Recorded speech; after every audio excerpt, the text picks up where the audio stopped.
Friends, எங்கள் அம்மா சொல்கிறாங்க, அவங்க கால் ரெண்டும் வளவலன்னு இருக்கான், அதனால் வந்து ஏதாவது ஊசி போட்டு தெம்பாக ஆக்கி விடணும்னு சொல்கிறாங்க ஃப்ரெண்ட்ஸ்.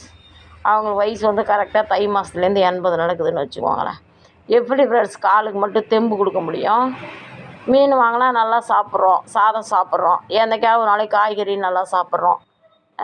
இப்போல்லாம் வந்து நிறைய எண்ணெய் பண்ண கூட ஒரு இதோட 4 நாள் பஜ்ஜிலாம் சுட்டு சாப்பிட்டோம். நைட்டு கூட அன்றைக்கி 2 மணிக்கு பசிச்சா எதாக இருந்தாலும் எந்த நேரமாக இருந்தாலும் சாப்பிடுவோம். அவங்க தான் வீம்பில் முட்டை சாப்பிட மாட்டாங்க. நான் நாய்க்குட்டிகளுக்கு பூனைக்குட்டிகளுக்கு முட்டையை கொடுத்துட்டேன் நான் ஒரு நேரம்.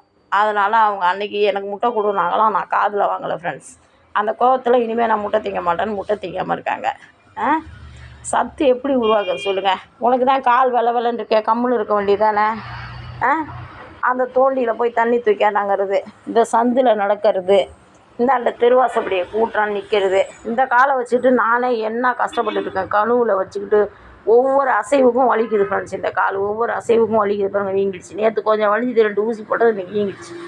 இதை வச்சுக்கிட்டு இந்த அம்மாவை இன்னைக்கு தூக்குனா, இவ வந்து என்ன சொல்கிறா, என்னை ஊரை விட்டு போ, நீங்கள் இருக்காதுன்னு சொல்கிறா. என்னைய கண்ணை பார்த்தீங்களா, பார்த்துக்கிட்டு படுத்துருக்கு. பார்க்குறியம்மா, அது என்னம்மா கண்ணு சுத்தமாக திறக்கல? இவ்வளோ பெரிய உடம்ப தாக்கிறதுக்கு கால் குட்டி குட்டியாக இருக்குது ஃப்ரெண்ட்ஸ். நீங்களே பாருங்கள். ஆமாம் ஆமாம், அங்கே பாருங்கள், அங்கே பாருங்கள், இந்த மூஞ்சை பாருங்கள், மூஞ்சை பார்த்தீங்களா? மூஞ்சை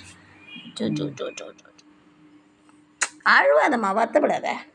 இங்கே பாருங்கள், எல்லாம் சுருக்கம் கொண்டுருச்சு. உடம்பு மட்டும் பெருசாக இருக்குது ஃப்ரெண்ட்ஸ். இந்த தாங்கிறதுக்கு இந்த கால் ரவுண்டு கால், இதுக்கு எப்படி சக்தி இருக்கும் சொல்லுங்கள்? அதான் விழுந்துட்டாங்க. நீ இந்த காலை வச்சுக்கிட்டு நீ நடக்காமல் தானே இருக்கணும். கோழி பராச்சின்னு ஓடுது பாருங்கள், அந்தமாரி ஓட வேண்டியது. நான் ஒரு டைம் ஏண்டி கோழிக்காளின்னு தான் கூப்பிடுவேன் இவளை. இவளுக்கு பேரே கோழிக்காளி தான்.